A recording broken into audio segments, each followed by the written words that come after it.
Alhamdulillah wa syukrulillah wa la hawla wa la quwata illa billah. Assalatu wassalamu ala rasulillah wa ala alihi wa sahbihi wa wala. Rabbi shrah li sadri wa yassir li amri wa hlul 'uqdatam min lisani yafqahu qawli. Amma ba'du. Bapak Ibu yang dirahmati Allah, alhamdulillah, puji syukur kita haturkan kehadirat Allah atas limpahan nikmat yang kita terima.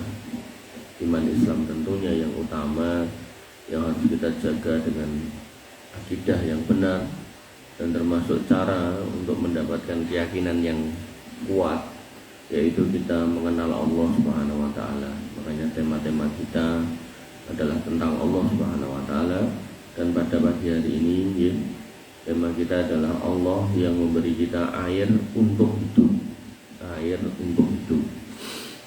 Bapak Ibu yang dirahmati oleh Allah Subhanahu wa Ta'ala, segala puji bagi Allah Azza wa Jalla yang telah menurunkan air dari langit dan menjadikan sebagai sumber kehidupan bagi semua makhluk.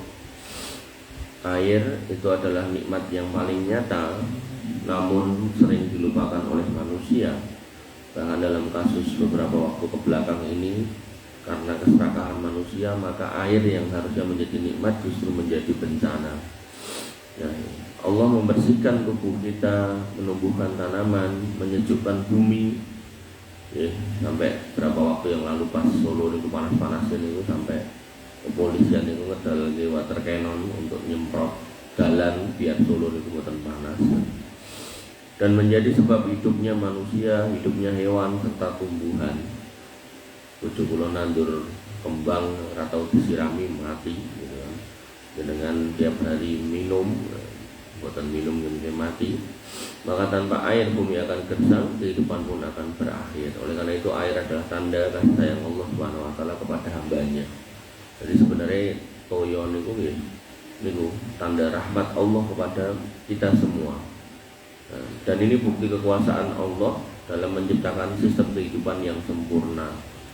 Dengan boten usah ngangsu banyune tiba ing langit. Nah, tinggal bagaimana manusia ini menampani, menerima air dari langit itu seperti apa. Kalau ada wadahnya dengan baik, ya insya Allah nggak akan jadi bencana. Tapi kalau nggak ada wadahnya, geger dan buli-buli. Nah, yang pertama, Allah menghidupkan bumi dengan air disebutkan pada Quran surat An-Nahl ayat 65. Allahu anzala minas sama'i ma'an fa ahya bil arda ba'da mautiha inna fi dzalika laayatil liqaumi yasma'un. Dan Allah menurunkan air dari langit, lalu dengan air itu Allah menghidupkan bumi setelah matinya. Sesungguhnya pada yang demikian itu terdapat tanda bagi kaum yang mau mendengar. Ibnu Katsir berkata, yukhbirullahu annahu bi inzalil ma' yuhyil arda ba'da jadbiha wa quhuliha wa kadzalika yuhyil qulub bil ilmi wal iman. Allah mengabarkan pada ayat itu bahwa dengan turunnya air Allah menghidupkan bumi setelah kering dan gersang. Sehingga nanti di Arab itu yang padang pasir niku nek kena udan sithik ngoten medal supete ngoten. Nah, begitu pula Allah bisa menghidupkan hati manusia dengan ilmu dan iman. Sehingga air bukan hanya kehidupan bagi bumi, tapi juga simbol untuk kehidupan rohani. Ketika hati kita tidak disirami dengan iman dan maka hati kita keras, mati, perunguadan, dan kerso, ubah. Sebagaimana tubuh hidup dengan air, hati pun hidup dengan wahyu dan iman. Kemudian dalil berikutnya, bahwasanya semua makhluk, gak cuma manusia tok, ya tanaman, ya binatang, itu berasal dari air. Allah Subhanahu wa Ta'ala menyebutkan pada Quran surat Al-Anbiya ayat 30, wa ja'alna minal ma'i kulla shay'in hayyin afala yu'minun. Dan kami jadikan dari air itu segala sesuatu yang hidup. Jadi penciptaan itu awalnya dari air. Maka mengapa mereka tidak mau beriman? Disebutkan dalam tafsir As-Sa'di bahwasanya aslul hayah al-ma' wa kullu dabbatin la tastaghni anhu. Asal kehidupan itu air. Setiap makhluk hidup bergantung padanya. Wa bidzalika dalilun ala wahdaniyatil khaliq wa kamali ni'matihi. Dan di dalamnya terdapat bukti keesaan Sang Pencipta dan kesempurnaan nikmatnya. Makanya menungso niku badan kita ini 70%-nya niku air adalah inti dari seluruh ekosistem yang Allah ciptakan, dan bukti bahwa dialah yang satu-satunya Rob yang berhak untuk disembah. Bumi yang wonten daratan ini namun mboten klien itu 23%. 77-nya itu air. Nah, kemudian yang keempat, air itu menjadi nikmat yang harus disyukuri. Karena manusianya serakah, maka airnya jadi bencana. Allah Subhanahu wa taala berfirman pada Quran surat Al-Waqiah ayat 68 sampai 70, "Afara'aitumul ma'a alladzi tashrabun?" Apakah kamu tidak perhatikan air yang kamu minum? Ta'antum anzaltumuhu minal muzni am nahnul munzilun? Emang kamu yang menurunkannya dari awan atau kami yang menurunkannya? Jadi sing nata hujan guys sapa? Ngaku. Makanya kalau ada orang ngaku-ngaku bisa mindahin hujan itu jelas itu sebuah kekeliruan. Walau nasa'u ja'alnahu ujajan falau la tashkurun. Kalau kami kehendaki ini kami jadikan air yang turun itu asin, maka kenapa kamu enggak bersyukur? Maksudnya ngeten. Air udan itu kan penguapan dari laut. Laut niku asin, tapi kok banyu udan mboten asin. Kudune nek Gusti Allah mau digawe asin kan ya. Kenapa kamu tidak bersyukur kalau itu sudah digawe tawar ya. Makanya Bapak Ibu rahmatullah Allah Subhanahu wa taala dan mboten bayar gitu, gratis. Jenengan ada oke-oke amsal jenengan udan-udan mboten bayar. Imam Qurtubi berkata fi hadhil ayah tazkirun linnas bi ni'matil ma. Ayat ini mengingatkan manusia untuk bersyukur tentang nikmat air, bahwa asasul hayah wat thaharah, dan itu menjadi landasan dasar kehidupan dan kesucian. Walau ja'alahu Allahu murran au milhan lahalaku. Kalau Allah jadikan pahit atau asin, manusia itu selesai, sudah mati semua, tidak bisa diminum. Makanya kenapa kita tidak minum air selokan ya? Karena rasanya kan aneh-aneh nih, dan sing pokoknya enak lah gitu. Nah, makanya banyu tegan niku eco. Nah, tapi begitu kemudian jenengan mboten unjuk mudute enjing ngantos sonten napa ngantos dalu mboten diunjuk, jenengan unjuk ning mboten dileboki kulkas ya. Niku nggih kecut. Kecut wis ora doyan gitu. Maka kita diminta untuk bersyukur banyu dan tak kei tawar. Mau tak kei asin apa pahit itu wis rampung kabeh kowe kabeh. Makanya Bapak Ibu dan rahmatullah Allah Subhanahu wa taala, kita sebagai hamba yang kecil, yang hina, yang rendah di hadapan Allah Subhanahu wa taala, kita harus berpikir sampai sejauh itu. Dan kemudian Nabi mengingatkan bahwasanya kalau kita mau memberikan hadiah atau bantuan atau sedekah, misal ya mungkin Ramadan atau nopo gitu. Nah, maka Nabi mengingatkan afdhalus shadaqati saqiyul ma. Banyak sedekah yang paling utama itu memberikan air minum. Jadi misal kegiatan Ramadan atau dengan pengausan gitu kan, jangan aku nyumbang akuane Mas gitu, atau nyumbang ngombene Mas gitu. Itu termasuk hal yang terbaik. Disebutkan oleh Imam Ibn Rajab Al-Hambali, dia berkata li'annal ma'a'ammu al-manafi. Kenapa air dikatakan sedekah terbaik? Karena ini yang paling luas manfaatnya. Yuntafi'u bihi al-barru wal fajir wal hayawan, yang bisa dimanfaatkan oleh orang, baik orang yang baik maupun orang yang jelek, yang jahat, wal hayawan, dan hewan pun juga butuh air. Fasodaqatu bihi min a'dhamil qurbat. Maka sedekah dengan air adalah amal yang paling besar pahalanya. Pramila dan niko Masjid Haram niko nek kita puasa, kita mau masuk masjidnya itu pun dicegati kiai-kiai di pinggir jalan itu nggawa mobil itu ngedumke banyu.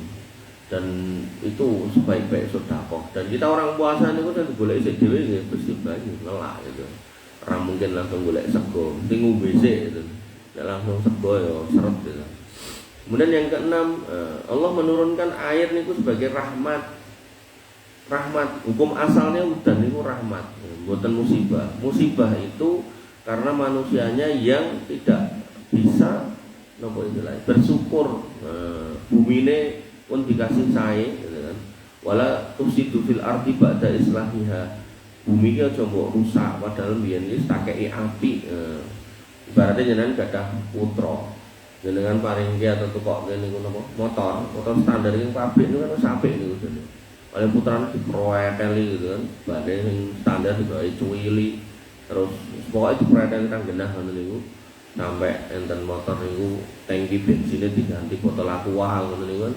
Nah, niku Allah sudah menyatakan melalui doa Nabi SAW, Allahumma shayyiban nafi'an, ya Allah hujani kami dengan hujan yang bermanfaat. Maka Bapak Ibu yang dirahmati oleh Allah, hujan itu harusnya banyak manfaat. Kok jadi bencana? Ya karena manusianya yang merusak bumi, bukan salah Allah memberikan hujan. Nanti dalam dalil yang lain, wa alzalna minas sama ima'an biqadar. Kami turunkan air dari langit itu sudah pakai hitungan. Kowe iki butuhmu semene jane. Mau kebutuhanmu iki tak daono. Nah, nada ini mboten ngangge ember, ngangge hutan yang subur, hutan yang enten tandurane. Nah, tadahe mboten enten banyune nyentor kabeh-kabeh sing kenek niku. Imam An-Nawawi berkata, fihi dalilun ala annal ma' min aqdami an-ni'am.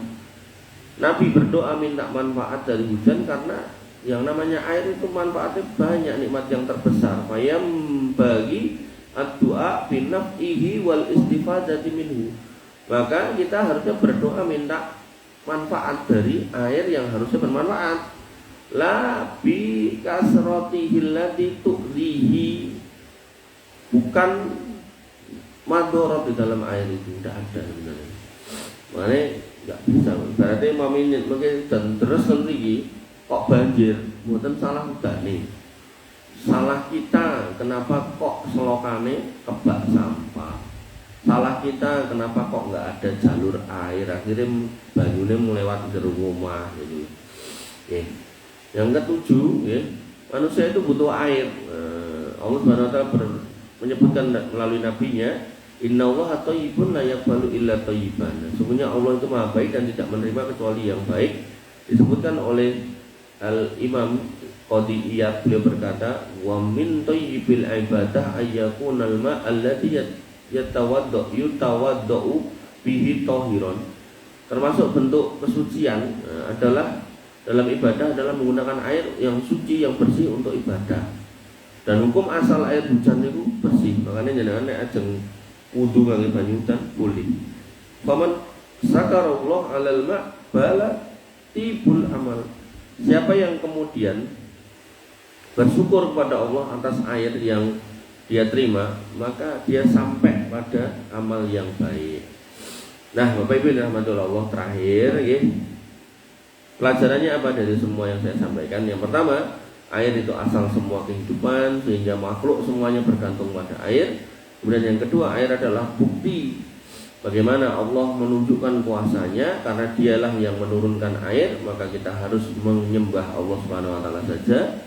Kemudian yang ketiga, air itu juga ujian dan kadang nikmat, maka kita harus meminta rahmat dan menjaga bumi jangan sampai air itu menjadi bencana. Kemudian yang keempat, air itu sarana untuk ibadah, bersuci, menjaga kebersihan, karena kebersihan adalah bagian dari iman. Makanya wong nek ngaku beriman ning ra tau adus niku nggih kleru nggih. Atau ngaku beriman tapi ra tau sikatan niku nggih kleru.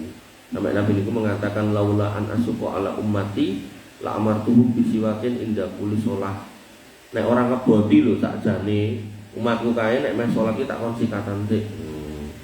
Makanya enten biaya niku nggih salat niku begitu Allah Akbar niku mangap niku makbul ngoten ababe. Nah, sebelah itu kan meh muntah ngoten niku. Nah niku klentung nggih. Ya, kita diminta untuk ke masjid ya, tapi kita juga harus menjaga napa? Menjaga badan kita, bau badan kita. Nggih. Terus nek keringetan nggih dilapriyen keringete, terus napa nek perlu nggih siram riyen napa pripun gitu kan, sehingga nek pun wangi pun ganteng, pun resik, nah monggo ten masjid. Yang kelima, bersyukur atas air dengan tidak menyia-nyiakan air dan menggunakannya untuk kebaikan. Terus boten disia-siakan, dibuang-buang, mubadir, mau tidak boleh. Nah, kita akhiri dengan doa, Allahumma anzil alaina ma'an thayyiban nafi'an, ya Allah turunkanlah kepada kami air yang baik dan bermanfaat, warzuqna syukra nikmatil ma', dan karuniakanlah kepada kami agar senantiasa bersyukur atas nikmat air yang Kau berikan. Waj'alhu sababan li taharati abdanina wa naqai qulubina, dan jadikanlah air sebagai sebab kesucian jasmani dan kebersihan hati-hati kami. Waj'alna minal abirina ala ni'matika ni'amika bisyukri la bil ghaflah ya arhamar rahimin, dan jadikan kami termasuk hamba-Mu yang senantiasa mensyukuri nikmat-Mu, bukan yang lalai dari nikmatmu, wahai engkau Rabb, zat yang maha penyayang di antara para penyayang. Kok pilih mengkaten Bapak Ibu yang dirahmati oleh Allah Subhanahu wa taala, sedikit yang bisa saya sampaikan terkait dengan air, semoga bisa dipahami karena Allah Subhanahu wa taala nyata-nyata memberikan nikmat ini dengan luar biasa dan kita menerimanya tanpa bayar sepeser pun. Kita syukuri, kita jaga, jangan sampai air menjadi bencana karena Allah tidak menginginkan sebenarnya adanya bencana.